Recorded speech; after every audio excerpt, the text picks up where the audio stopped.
What's up, guys? It's Jasmine from JDS Sports. We are here at the Slam Media Studios in New York City for another episode of Inside Moves.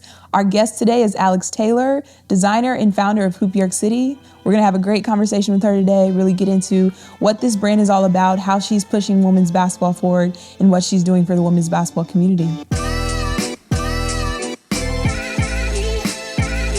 Ready? Yeah, I'm ready. Hi, Alex. Hi, Jazzy. Thanks for joining us today on Inside Moves. Thank you for having me. No, we're happy to have you here. We have a lot to talk about. Yes, we do. But fun things, good things, creative things, awesome, interesting things, all the things. Okay, cool. I'm ready. All right, I already see that you're repping your Hoop York City gear. Yes, so indeed. Tell us a little bit about Hoop York City. Hoop York City is a women's basketball community. That's how it started in 2018. And since then, it's evolved into a brand. We prioritize art, community, fashion, all of these things kind of under one umbrella. But the community really drives everything. Yeah, nice. Yeah. So you grew up playing basketball, obviously, because that's your life now. Yeah. But I know you mentioned to me one time a story where you stopped playing around the age of 17. Mm-hmm. And then you felt like you wanted to come back to the sport. That's why you created Hoop York City. So Tell me a little bit about why you stopped playing and why you decided to come back. Oh, you want me to tell that story? Yeah. Okay, wow. What's crazy is this is the second time I've told this story today because someone else asked me. Oh, really? Yeah. Wow.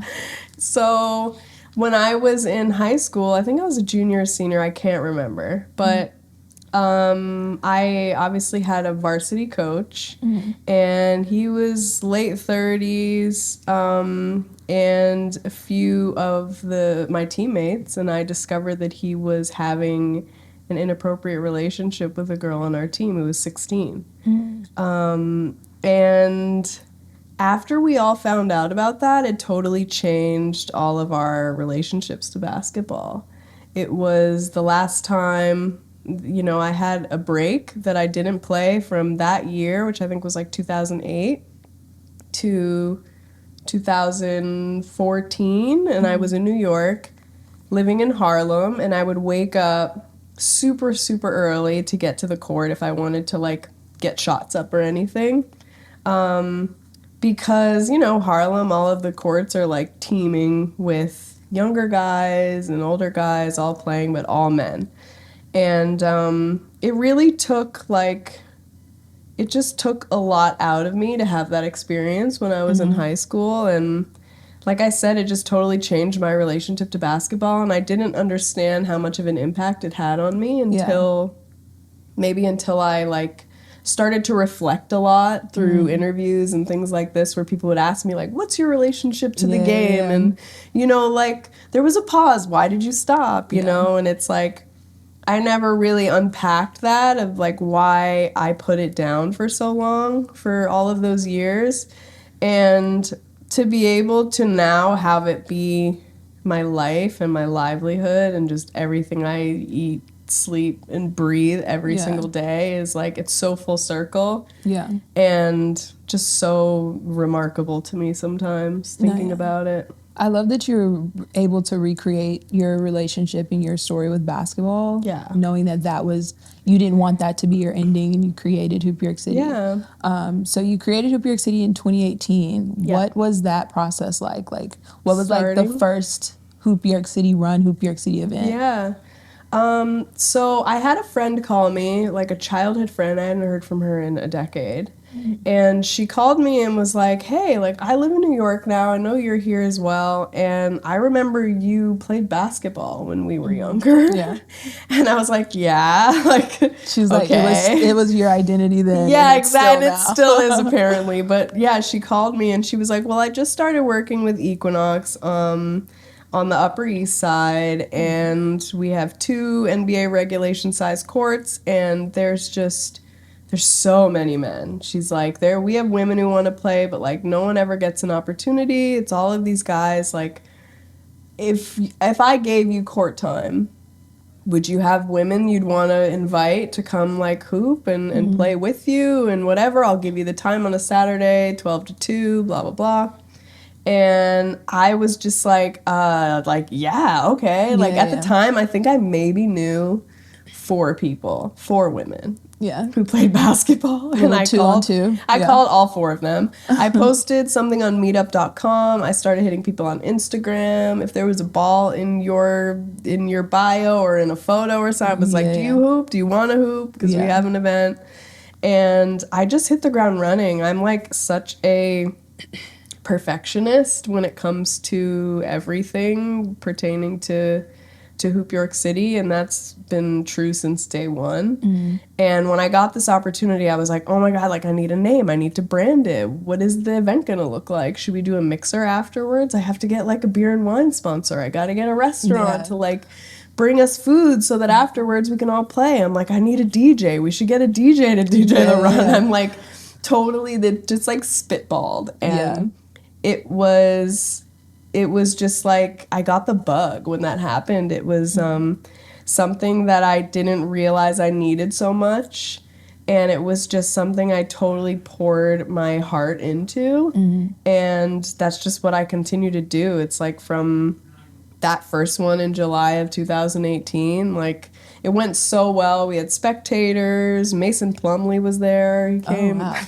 I know, like so random. Random 2018 celebs. Yeah, I know, right? And like my family was there. My godmother came into town. It was like a really big deal, Like you full know. Event. Yeah, it not was just a full a event. regular open run. Yeah, and it was really important to me that the women who came to play got a chance to actually interact with each other outside of basketball, which obviously, you know, is like such a huge part of what we do now as well. And just like having that aspect was always really important for us to like play. And then it's like, okay, we're all going to the roof and we have beer and wine, we have like small bites, we have the DJ going upstairs, who's my fiance. Put him to work. We love you, John. Yeah, we love you, John. And so we just had a little party and it went super well. And then I hadn't thought about anything past that at all. Like I really I was thinking like I had my blinders on when it came to that one event, and it wasn't until people started coming up to me upstairs and we were all on the roof hanging out being like, when's the next one? This was awesome. Like, when's the next one?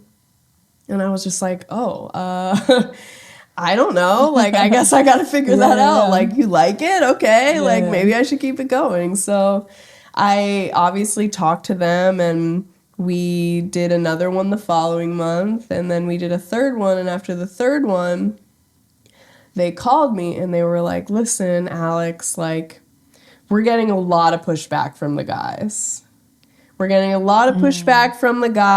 Like, they think, you know, there's 2 courts, but like they want to be able to come on a Saturday and go to whatever court they want to and blah, blah, blah. Like, you know, just like the typical story. And it was frustrating because I was just like, okay, like, I thought we were welcome here, but all right. And after that, I was like, okay, well, I think they ended up giving me an ultimatum. That's what happened. They gave me an ultimatum, and they were like, if every single person who comes to play with you becomes an Equinox member, wow, then we're good. See, and I was like, you guys can kick rocks because that's crazy. Exactly. So after that, I hit the ground running. I was like, I'll just find another court. And like, have you ever tried to find a court in New York City indoors? Yes. When it's already the winter, like it's already November, like people put in their permits and get all of their stuff in like April. No, like some organizations who have been in the same gyms, like school gyms or places, they've been there for years. You gotta wait for somebody to die for real. Seriously. Like, it's insane. Being from the South, that was like one of the craziest things I didn't understand about coming to New York. It was like in Atlanta, you could get in a gym anywhere. If you went to that high school, you can connect to your coach, it's like text him. You probably have a key. All the schools, like all here, the gyms, everything's on lockdown. Even as an individual, to find somewhere to play, you gotta pay, or you gotta, search all these channels or see if there's openings or hope that you go to a run and a fight doesn't start. Exactly. So I couldn't imagine like what it's like to Yeah. do that for a collective of people. Yeah, it was really daunting, and I felt for so long and during that lull before I actually found a court, like I felt so disappointed in myself. And I remember I just took it so personally. I felt really down about it, not being able to provide that level of like safe space and service for the women who were excited from the first one. I didn't want to lose momentum. I was Yeah. just like so excited about it, so that really took the wind out of my sails. But I think it was maybe like that was October, our last one, and then we found a court by January. So it took many, many, many months. It took a really long time. And I still think to this day, like, we could not have done this without the Grand Street settlement. Okay, nice. Could not have done it without Grand Street settlement. Like, they opened the doors to us on the Lower East Side. They had such a small court. It was like it was so small. Yeah. But it was space and it was our own, and they gave it to us on a Wednesday from 7 to 9, and it allowed me to build Hoop York City. Yeah. Because we had consistency at that point. I knew that we had a space every week. I would send out the invite. I would invite people, and it was always at the same time every week. And it just, like, that's what allowed me to just build this into what it is today. So, like, shout out to Grand Street Settlement. Yeah, for sure. No, yeah. So it's like, for me to be a part of the Hoop York City community, obviously we're grateful that when you got to that point where you hit a wall, you figured out a way to push through, because we wouldn't have a space to come and play. So that all started in 2018. You hit this wall, and then by 2019 you're back on this rhythm of having consistency. But then the pandemic happens. Yes. So what were your kind of how did you move the brand? How did you shift the business to adapt to the pandemic? Yeah. A lot of things just completely being shut down, but still wanting to keep that sense of community. Yeah, we were all kind of collectively in it together, so I didn't feel so lonely in that fight as I did with, like, trying to find a court. This was definitely something that felt like a collective challenge, even though I was obviously at the forefront of trying to figure it out. But we just had to pivot like everybody else did. We obviously couldn't play indoors anymore. Yeah. So we just pivoted to virtual. We ended up having a couple of different, like, virtual workouts. Some of the girls who are in Hoop York City let us. They were they're trainers, so they let us on these virtual workouts. At one point, we did meet up on an outdoor court when it started to get warm outside, and did an outdoor workout. I bought, like, 20 jump ropes and green bands, and we all just, like, we had a trainer lead us, and we're wearing masks outside, which is, like, still so crazy to think about where we were at that point. But yeah, we just had to adjust, and it didn't affect the closeness of the community. Everybody almost felt like it was a greater desire to connect at that point, by any means necessary. Exactly. No, that's amazing. Earlier you mentioned when you first had your first event, you was like, I have to come up with a good name, a great name. This is where your branding starts. Yeah. Because branding can kill or make a business, to be honest. For sure. So take us through, like, kind of how you came to the name of Hoop York City, the look of it, the design, the feel. Yeah, I mean, like I said earlier, this is like, it's my bread and butter. I needed it to look and feel like a representation of everything that I think is cool and everything that the people around me think is cool. Like, I wanted it to be something that was really colorful but not kitschy. Yeah. And there's a fine line there. It is. But I basically, like, I reached out to my friend Liz, and she created a logo for me. We created a couple different logos. And I started an Instagram, started to brand it out, like, after I came up with the name. And the name just kind of came to me. It was something where I was like, I want it to be something that is reflective of New York and where we're at. But I don't want it to feel like too, I don't want to pigeonhole myself either. Yeah.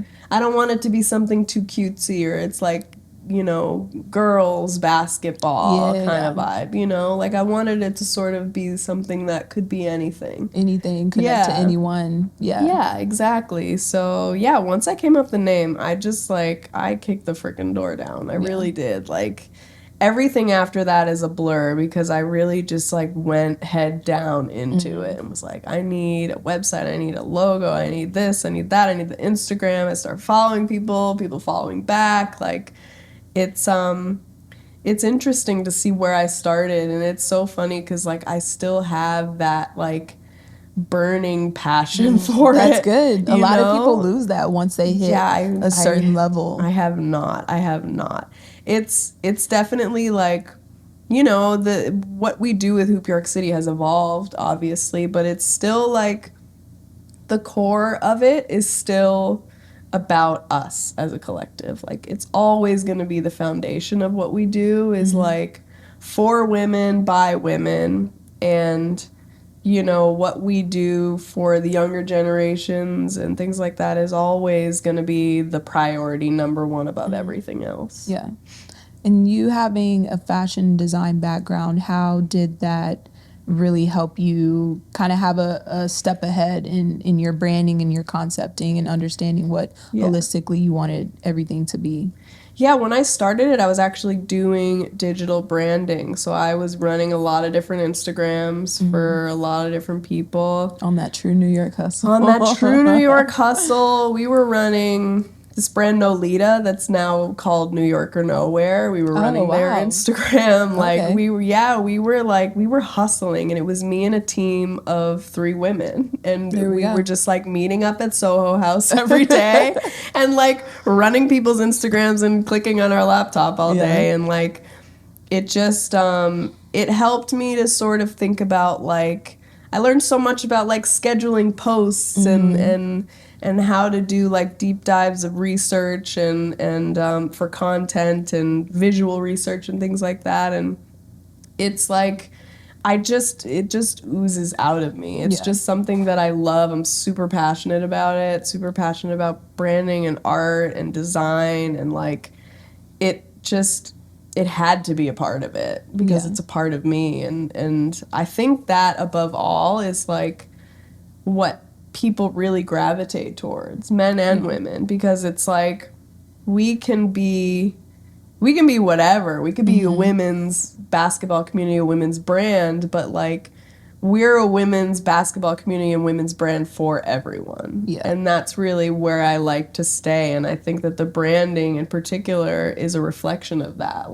The hat you're wearing is unisex, it's you could be a guy, you could be a girl, and you could rock it. It's not, and it's not unique to any one individual. So it's just always been something super important to me, and I was never gonna do something and not have that be at the forefront as well. No, I love that. Obviously, you have your own Hoop York City collections where it's just you and your brand, but then you also do, a lot of partnerships. You've done one with Actor out in Japan. You obviously have your collections with Adidas. What was that process like of saying, okay, I have something great here. Let me really tap in and see who wants to be a part of it, see who wants to partner with me, because obviously you were self-funded. You were doing this all on your own. You're a one-woman band. So what was that kind of process like to really open up, your baby and allow people to come be a part of it? I mean, the process of, I'm going to be honest, in those first 3 years of starting Hoop York City, I was really just managing inquiries. It was all things that really people had never seen anything like what we were doing before. And keep in mind, this was 2018, 2019 before. We're in 2025 and now women's basketball is hot. Yeah. You know what I mean? This is it was very niche back then. So when people saw it, Pierre Moss, we did a shoot with them. That's where I first saw you. Yeah. So we did stuff with Free People. We did Self Magazine. All of these people were women playing basketball. Oh my God. So cool. It's no, we've been doing this for years. Yeah. So So, like, the same with Adidas. I think, like, they just saw something that they hadn't seen before and they liked and they wanted to be the first ones there. And, yeah, someone reached out to me, a friend of mine, and said, hey, like, someone at Adidas is looking to connect with you. They've seen Hoop York City, they love it, and they just want to talk. They just want to chat, you know? And I was like, that's cool. Like, whatever. It's a casual conversation. She seemed super nice. And so we ended up connecting and just had like a really lovely conversation. It was so like fun. I felt like we really connected. And then when we ended the call, she was like, I want to pitch you to Adidas. Like, we're gonna create I hope that we'll create a capsule collection. And you know, I'm just gonna pitch it. Let's see what happens. I'm gonna create a deck. Like, if you can help me, send me all the images you have of your runs, of you, of the girls, anything you've done, just send it to me in a Google document. Yeah. And so I did that, and I just kind of like waited. I was like, all right, cool, like, fingers crossed. We'll see. I've never experienced anything like this before, you know, because it was like, I didn't have this. I wasn't working for myself. I was working for other people, and it was just a dream come true, you know? And when she told me that they were interested, we hit the ground running. Like, it really just kind of started right up. And I learned, I was so nervous because I was like, what does it look like to create for a brand of this size? Yeah. And so we had our first call, and we get on the call, and it's all women, which is amazing. It's like all women are, you know, the designers, the graphics people, the developers. They were all women, older, younger, kind of a mix. And yeah, we're on this call, and they're just like, you know, we love it. What do you want to do? What do you like? And whatever. I walked them through a mood board that I created on the call, which was like really interesting and nerve-wracking. But from there, we kind of just like, they obviously kept me within like larger parameters for like what they thought I should create and what they already kind of ideated on inline, and sort of like making it my own. I certainly wasn't creating my own silhouettes at that point. Like, I wasn't doing, I don't think I did. No, I did do footwear, but like. So this was you more applying your designs you wanted to the products they already had. I was like supplying graphics to them and color, and like I'm just like, you know me, like I'm gonna push. I'm gonna be like, that's not how we're gonna do that. So even then, even though I was just like a little bit sheepish about the whole process, I really was like coming into my power at that point where I felt like this is what I want to do. I want to do like a pair of shorts like this. I want to do, you know. And what was that like? Like being in a room where you're dealing with like a big dollar brand. Like, this is a multi-million-dollar brand who's giving you an opportunity, but in the middle of the pandemic, and we're all virtual. And you have to come in and, you know, advocate for yourself, because you obviously you deserve to be there. You deserve to be in the room, and you want to create what is on your heart and what's on your mind. But you also have to balance the fact that this is a multi-million-dollar brand and they're giving you this chance. So what was that push and pull like to really come into the room and like show who you are, but not, you know, overstep boundaries or not push yourself enough? Yeah, I think that like you just have to know. Sounds so stupid. Know your worth, like, but it's true. Like, you gotta understand your power. Like, I had to think about the fact that like, if they didn't need me or want me, I wouldn't be in this position. Yeah. So how am I gonna get what I need from this experience, financially, creatively, all of it? Like, ask for what you want, you know. So I went in and like, you know, obviously they make an offer to you, and I don't remember how the negotiations went, but I didn't accept the first offer. I felt like, this is Adidas, like, you know, there's got to be more.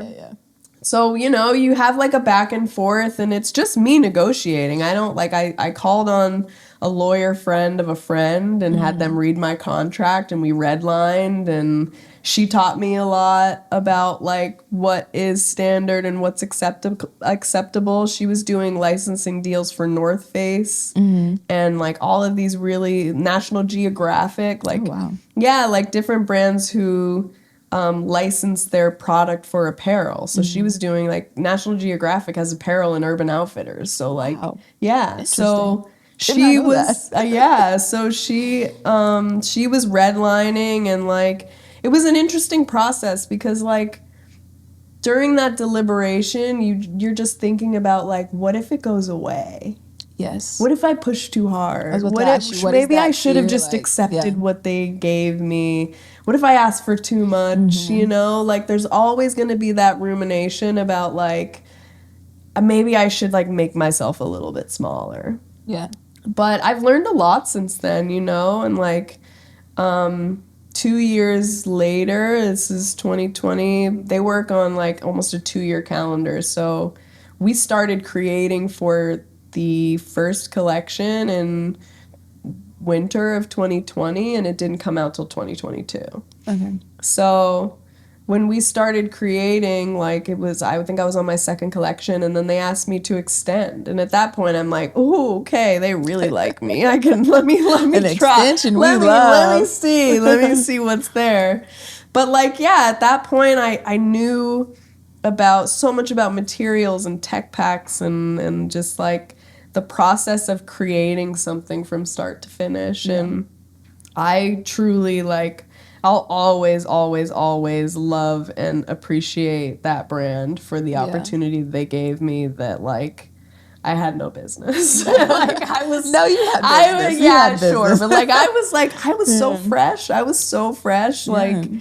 and maybe when it started they weren't expecting for it to be what it became and for me to become, you know, this person who knows how to do all of these things, but like you know, whatever their intention was, it was still them investing in Yeah. me, and I'm just like forever It grateful to them benefit for both that. parties. Yeah, Adidas is doing well. for You're doing sure. well. Us as the Exactly. consumers are doing Yeah. very well. We look good. Yeah, exactly.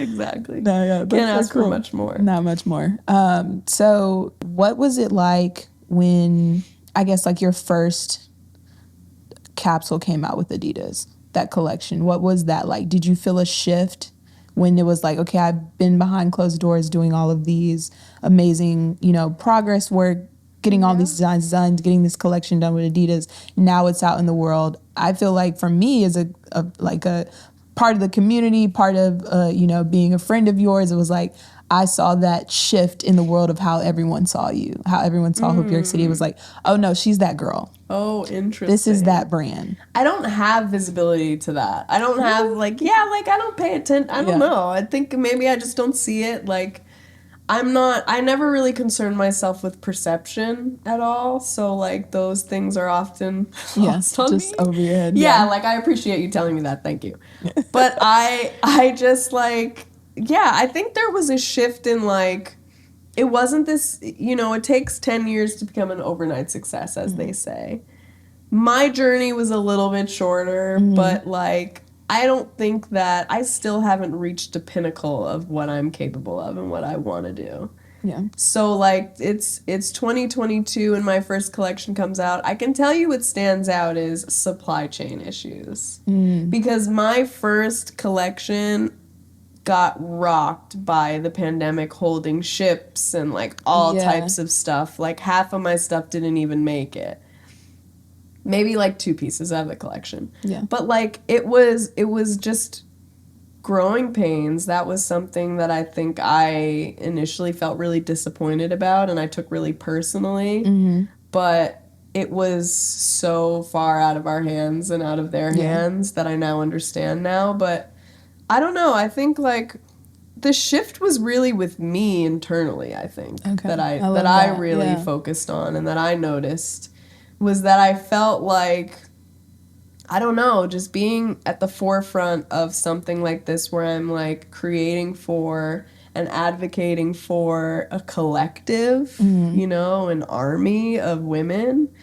It's made me really come into my power as as a leader and as someone who, you know, obviously is innately creative, but I've also had to learn so much about like administrative bullshit. That You part. know, like The there's tedious the things that you would tedious never nitty gritty think. Yeah. stuff, you know, making sure the permits are taken care of and this and that and In like New York, permits is a different you beast. you have to, you know, like establishing an LLC, trademarking. That's one thing with Adidas. You can't put anything on any of their garments unless it's trademarked. And I learned that the hard way because I'll tell you, if you look at my first collection, everything small, everything says Hoop York City LLC, really small, because I didn't have the trademark yet. Gotcha. It takes like 2 years to get it done, and do you finally have it? yeah, of course. Okay, I do. We upgraded since then, but like it's so funny to like look back on those things where like I think we were halfway through the creation process and then Adidas Legal came in and just came in with the hammer and was like, wait, is this trademarked? Because if it's not, you can't do any of that. You know, we had all our graphics figured out. It said Hoop York City, it said this and that and whatever, and we had to like really pivot to logos and make sure those were copywritten and things. Note to like self, bring legal in early, like, or leave them out the whole time, which is what I'm a fan of because they always have something to say. I'm crying. That's But so funny. yeah, like, I mean, that was just such a learning curve from start to finish. Like, it just felt like, you know, it was like me coming into my own, learning all of these different things, and you know, you learn through process. It's not something, working for yourself, being an entrepreneur, like you're gonna have to do a lot of things you don't want to do. You know, like I would love to not ever concern myself with numbers ever. Not one number.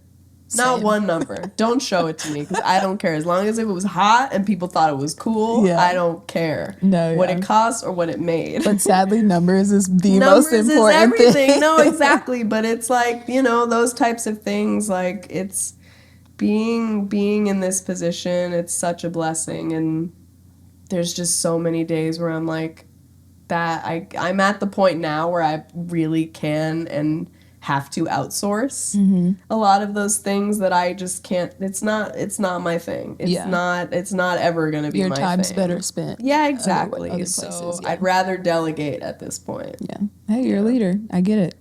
Okay, so you have these products out in the world. You have your logo, you have your IG, you have your name out there. When did you realize it was time to implement storytelling into your brand, really explaining to people what this is and telling them, you know, whether that was through visual storytelling, whether that's through sit down conversations, podcasts like this? When did you realize, like, okay, my storytelling really needs to shape and be a part of Hoop York City?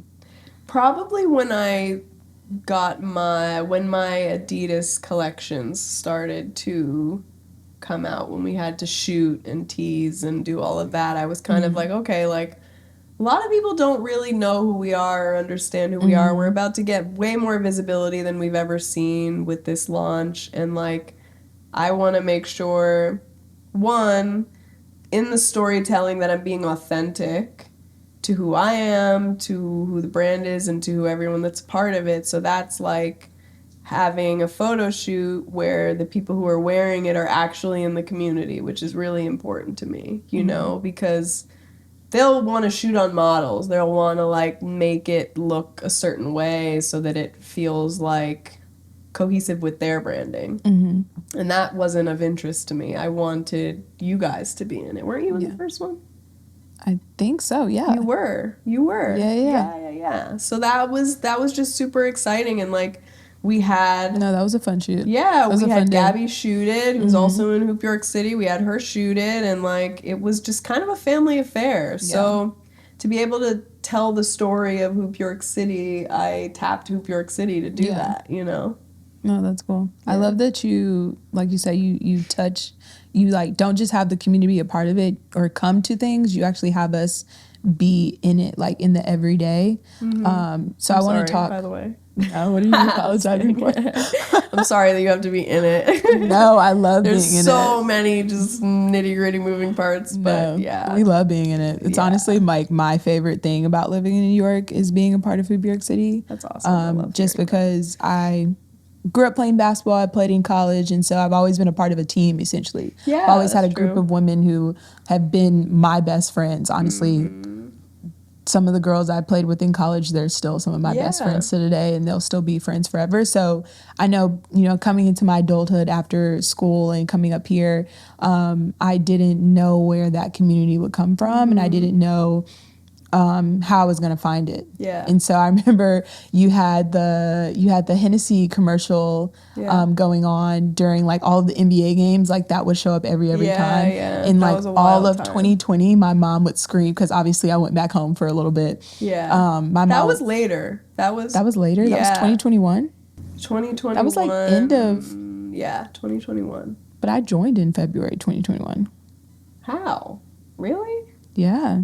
We did not Did we? shoot that commercial during the pandemic. So did I come end of 2021? Yeah, you came later. Wow, I'm you like a came year first. behind. You came end of 20. You came the end of 21 before 22. 22. Okay. And because our commercial was airing at the end of 21 through the playoffs. Yes. And okay, so it's going back and So forth it was between like home. the end of the year, yeah. 2021. NBA playoffs, yep.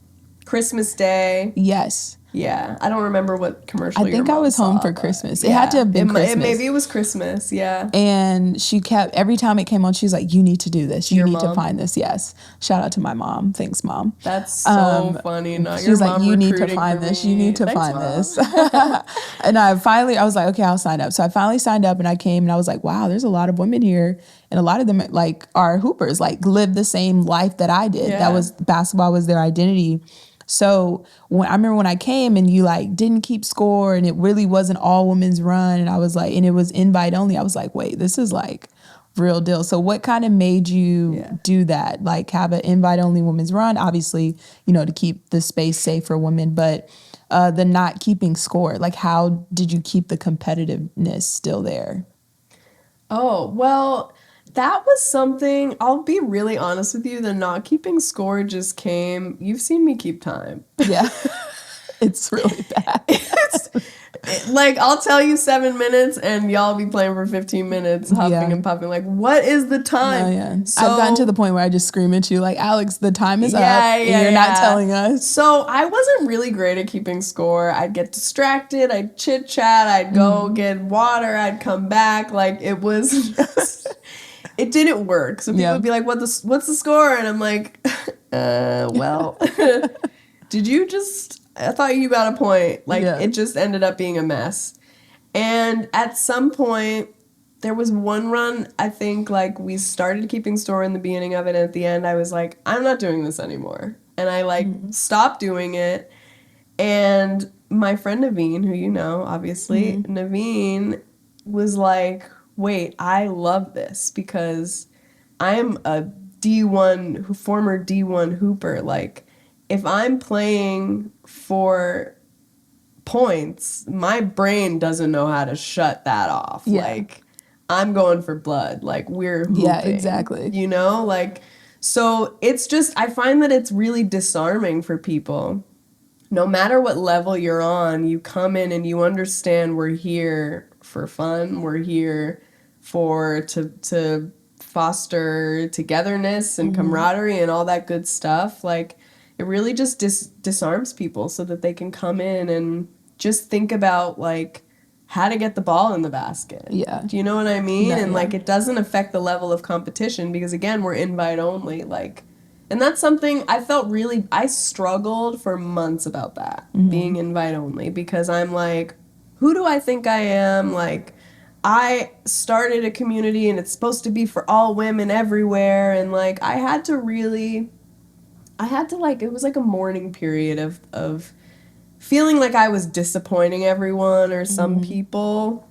And I didn't ever want to be exclusive necessarily. Yeah. Like, I really wanted everyone to come to be able to play with us. But after that that nationwide commercial that we had for the NBA. Like you said, it's airing during playoffs, Christmas Day, all this stuff. We got a crazy, crazy influx of people where I would post the sign up link to our email list and it would fill up in 15 minutes. And girls that had been playing with us for years at that point couldn't get on it. Gotcha. And then I'm like, oh, still come. And then we got 25 people there. Yeah. I you know remember what I coming to mean? those Like, runs and it was like so many packed. people. I would play like maybe one or two Yeah, games. and I'm like trying to manage it. I still had a fun time because I was on the sideline it's chatting. a party. It's absolutely, it's Literally a a whole But at party. the end of the day, I was just like, this is not it. Like, and you're getting all walks of life. You're getting people who saw the commercial, are really excited about being a part of it, but don't necessarily have the skill level, playing with people who played D1. Yeah. Playing with people who've been playing all their lives like you and me, and like, it just didn't work. It was too messy. Yeah. And that's when we pivoted to the invite only, and it's just, since then, it's been like based on referrals and invites. People that get the invites are referred by y'all, like the people that are hooping with us.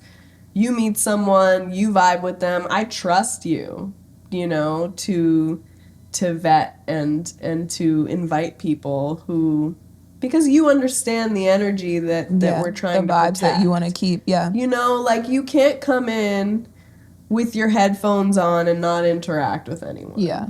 You gotta come in and dap everybody up and high fives and play and dance to the music. Dance to the music. Like, it's gotta be like light, fun energy. It can't be any woman for herself. And I feel like sometimes we were encountering that, and I didn't really know how to manage it because I'm trying to do 20 things at once at the runs, and then I have to like go and babysit and tell somebody like, hey, take your headphones off and go talk to the group. Don't fight on the court. Yeah. Yeah, I mean, no one was fighting. No one ever fought, but it was like, yeah, there wasn't any like, I've actually never, now that I think about it, like, there's never been any altercation. Oh, that's good. There's never been any altercation.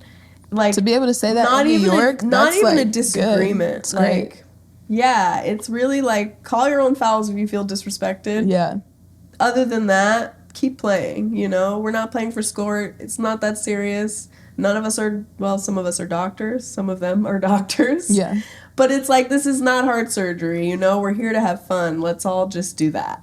Being someone who obviously started this brand by yourself, started this collective by yourself, what advice would you give to someone wanting to do the same thing? Someone who already has that 9-to-5 that, pays their bills every day, but want to get into their passions and what they love? Keep your 9-to-5 until you start making money on your side hustle. That part, That's yes. step one, I'd say. Definitely don't jump off the cliff. Like, you have to put in the hours. If you're working 9-to-5, then from 5 to 11, you ought to be working on your own shit. But I think, like, above all else, I always say you just have to be relentless. As long as you're as passionate about it as I am, which, like, I burn inside for this stuff. Like, you have to be relentless. You have to always understand that where there's a no, there's always a yes somewhere else, and like, always think bigger picture. And sometimes when you hear no, there's ego involved in that no. Yeah. You never know people's intentions, You have to always find a way around it respectfully, obviously. But it's like, you have to just keep going. Use your passion as fuel to just like get up every day and put in the work, even if it's just like chipping away at it one at a time, making a list of like, all right, I need to make a website. Yeah. How do I make a website? Watch YouTube videos for things you don't know how to do, because the more that you can do yourself, the better. Obviously, you'll whatever you're building will build to a point where you have to outsource, but to be able to always understand things from a lens of who's doing it is really important. Yeah. Yeah. No, I love that. That's one thing I've implemented just from being around you, and I feel like you're such a leader by example that every day or every week I try to do something that is pushing me closer to my passions, pushing me closer to ideas Great, that I that's have in my amazing. head so that I can really bring those things to life. So thank you for that. Yeah, of You lead by course. I mean, example. there are no ceilings on this. Yeah. Like, no one person or any entity or any group of people decides how high we can go with what our passions are, what our ideas are. Like, there are so many ideas that were initially, you hear dozens and dozens and hundreds of stories of people who heard no, and now their company is valued at like $50 million. You know what I mean? Or it started with a pair of shorts. I read about Gymshark the other day, which is like an insane story. It's like two friends who were in college didn't like, and Roan is another one. Like, two friends wanted gym gear that they weren't seeing, like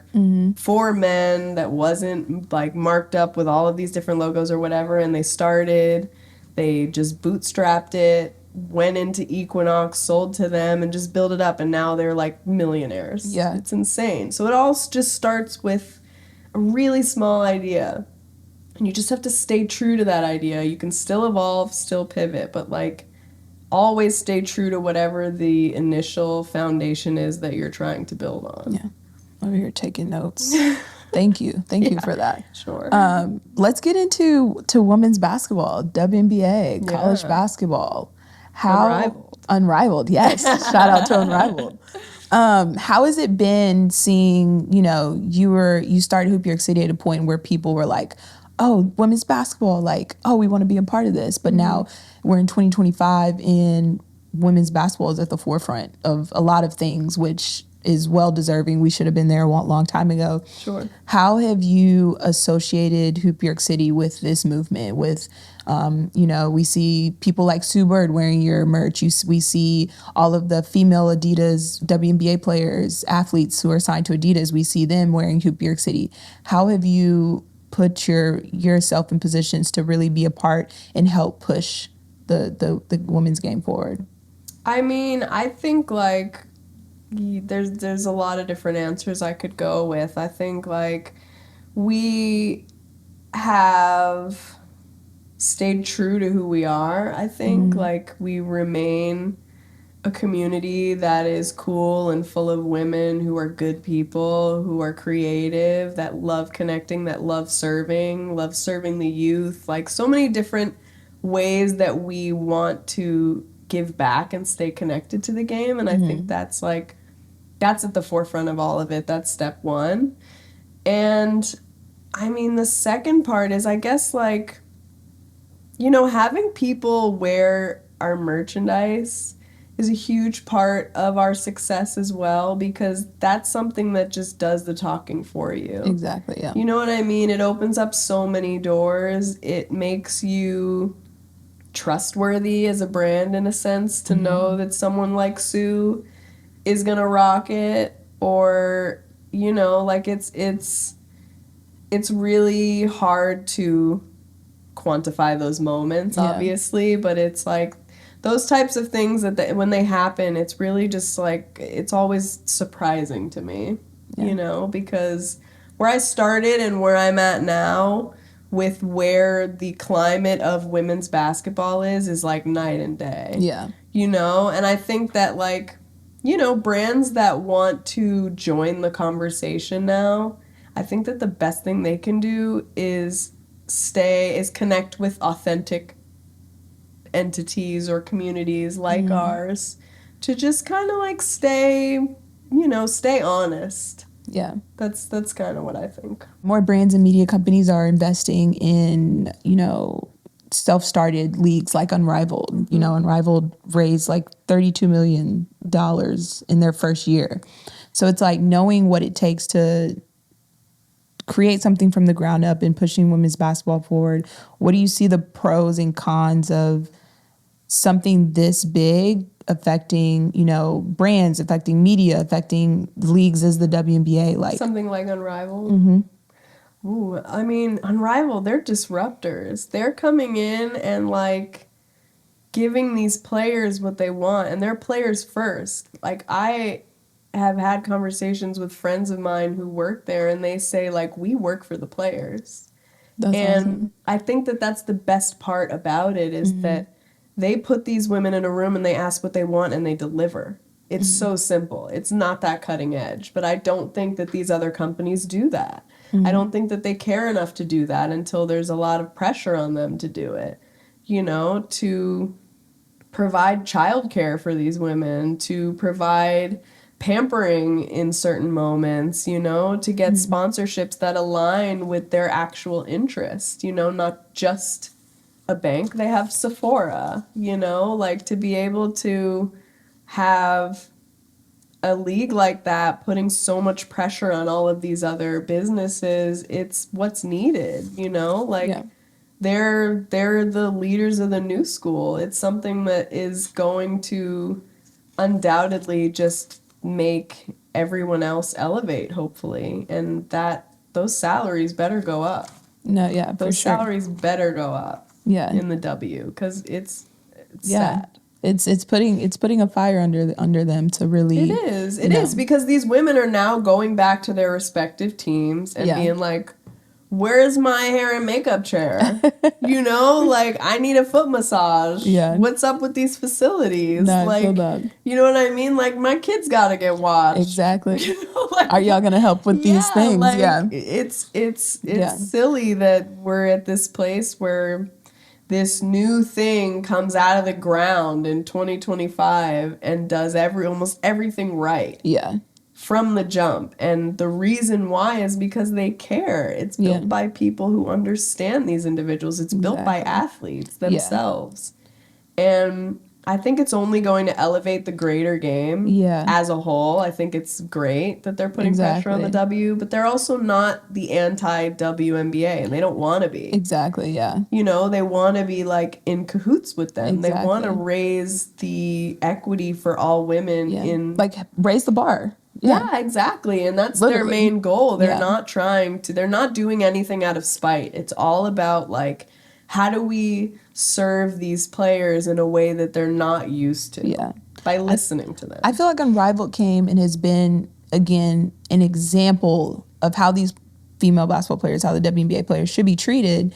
And I think the W is going to implement some of those things. And Absolutely. it's crazy to say, give these players these amenities. It's like, these are things that the NBA gets at a blink of an eye. Exactly. Stop finding them for taking chartered flights. Like, hello, there's just so many different, and I think they actually have. But it's like, why was that even a thing? Like, some of these women can't go to the airport. You know, BG should not be in an airport. At all, yeah. You know, like, it's not a private one, okay. Yeah. But, like, it's just, like, it's so silly to me that it took this long. Yeah.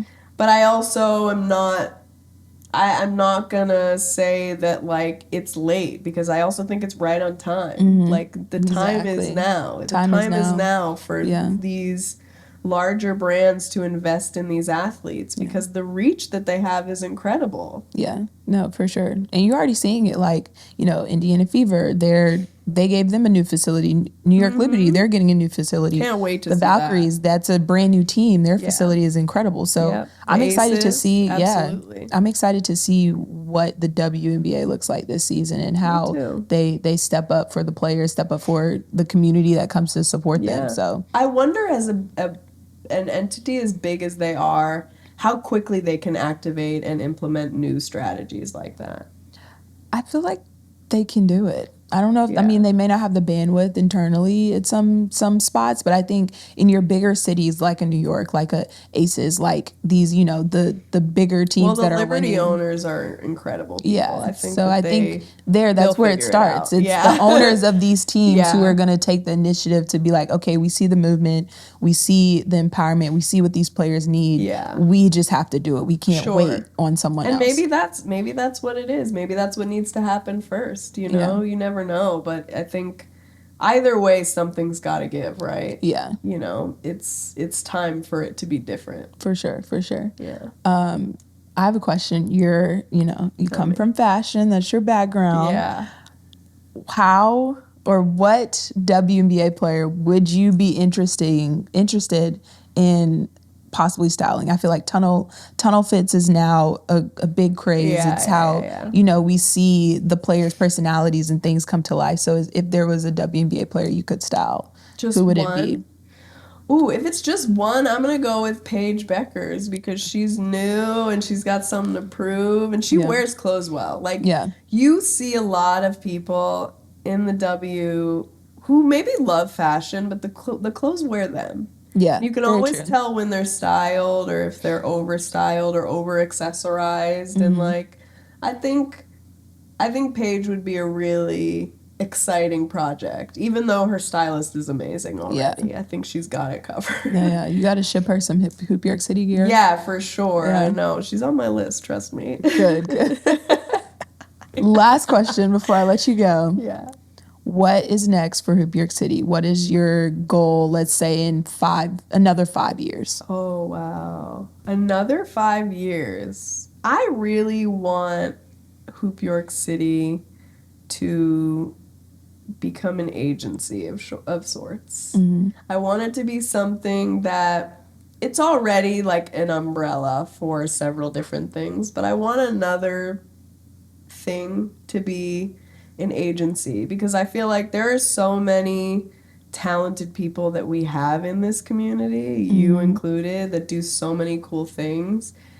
And I really want to work on activating those different talents and bringing all of us together for shared projects and things like that. I want to do more of that. And I think in 5 years, if Hoop York City was a creative agency of sorts, that would make me really happy. I think that's the ultimate goal. And a full-fledged brand. Yes. Do you still, I feel like before you've mentioned having like your own gym.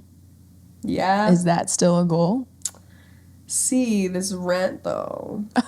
The way this rent is looking. New York rent is different. I have a friend, like, shout out to Griffin.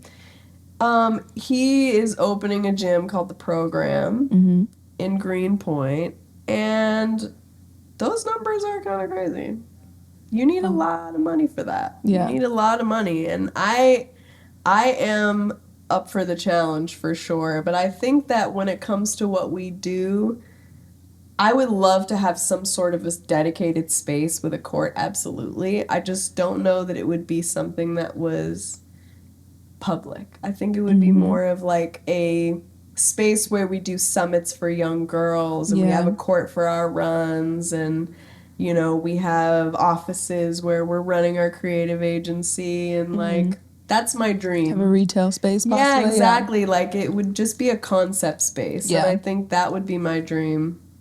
And I think it's evolved because initially it was just like, I want to own a court so I don't have to deal with all this bull crap that I deal with trying to find us courts and getting kicked off and not prioritized by owners and things like that. And now it's like, I really would love to have all of it, and I tell myself I can have all of it. There's no limit, and this is for everyone who has a dream or has something that they're passionate about. It's like, you make the rules at the end of the day. Like, never forget that, because I think that you are your own worst enemy in a situation, because there's always a way out. There's always a way up. Exactly. No, that's beautiful. Well, thank you, Alex. You're welcome. I love you. I love you too. That's awesome. Well, thank you, Alex Taylor, for joining us today on Inside Moves. It was a pleasure speaking with you. You as well, Jess. And we hope to have you back. Yeah, I'll come back when my space is. Yeah, we'll cut the ribbon. I'll bring you guys over. We'll have the podcast at the space. Exactly, podcast studio, all of it. All of it. Say Love less. We're gonna get it done. All right.